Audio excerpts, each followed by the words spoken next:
Takmer 20 starostov obcí a primátorov miest sa zišla v utorok v zasadačke Mestského úradu na prezentácii programu LEADER.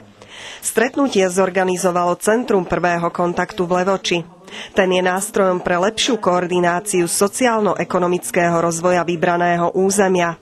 Umožňuje vhodné rozdelenie prostriedkov pre konkrétne potreby regiónov.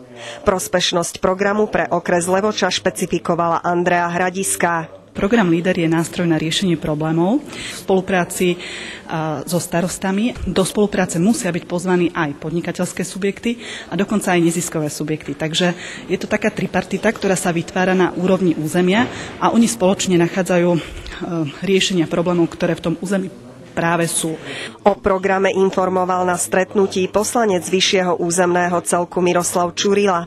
Ako zdôraznila Andrea Hradiská, práve on je sprostredkovateľom, ktorý sa snaží program LEADER presadiť finančne aj v tomto regióne. To je taký základný predpoklad alebo základný podklad pre možnosť čerpania štrukturálnych fondov ako pomoci z Európskej únie. Vstúpili sme do nového rozpočtového obdobia a práve dôležitosť tohto programu LEADER, ktorý je určený Európskou úniou, je na to, aby sa jednotlivé regióny určili priority, určili strategické ciele, ktoré chcú v najbližšom období dosiahnuť a na to budú tie peniaze z európskej pomoci ako určené.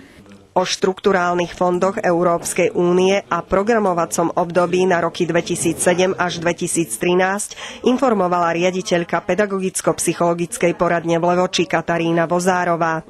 Výzvou oblasti štrukturálnych fondov do budúcnosti sú 3 základné princípy. Princíp trvalo udržateľného rozvoja, štrukturálne formy zajtrajška a partnerstvo. Práve na princípe vzájomnej spolupráce a partnerstve chce stavať Centrum prvého kontaktu. V prípade LEADERa je partnerstvo naozaj partnerstvom, ktoré musí fungovať, pretože najvyššia dôvera v rámci toho partnerstva tripartity, ja tomu hovorím, je vtedy, ak sa dokážu dohodnúť a rozhodnúť o tom, kam budú finančné prostriedky v území alokované, akým spôsobom budú v území generované a jednoducho princíp partnerstva je tam nevyhnutný práve na to rozhodovanie, kontrolu a iné záležitosti, ktoré súvisia so strategickým plánovaním, rozhodovaním. Čo vy očakávate od dnešného stretnutia? Očakávam dohodu všetkých zúčastnených strán. Program LEADER vychádza v ústrety najmä vidieku. Ide teda o spoločné rozhodovanie o budúcnosti rozvoja územia a prevzatie zodpovednosti do vlastných rúk. Aj tu je opäť dôležitá spolupráca, v tomto prípade starostov obcí.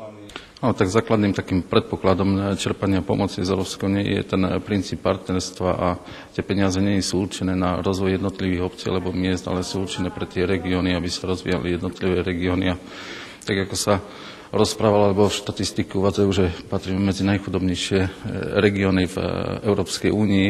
Možno ja to pokladám trošku v momentálnej situácii aj za takú výhodu, pretože budeme trošku ako aj uprednostňovaní v tej pomoci a tieto peniaze práve vytvárajú možnosť riešenia tých väčších alebo finančne náročnejších problémov. Starostovia obcí očakávajú od programu najmä prílev financií do svojich obcí. Aj to je dôvod, prečo sa zúčastnili tohto stretnutia. Naša obec Dravce je zapojená do programu LEADER v rámci mikroregiónu Levocké vrchy Západ.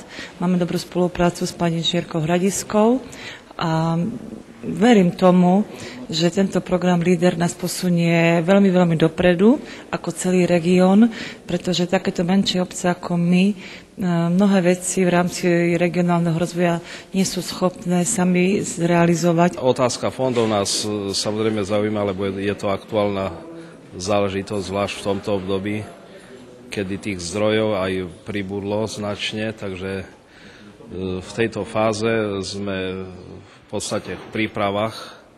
Pripravujeme technické projekty hlavne, ktoré budú hlavným takým dokumentom pri predkladaní žiadostí z fondov.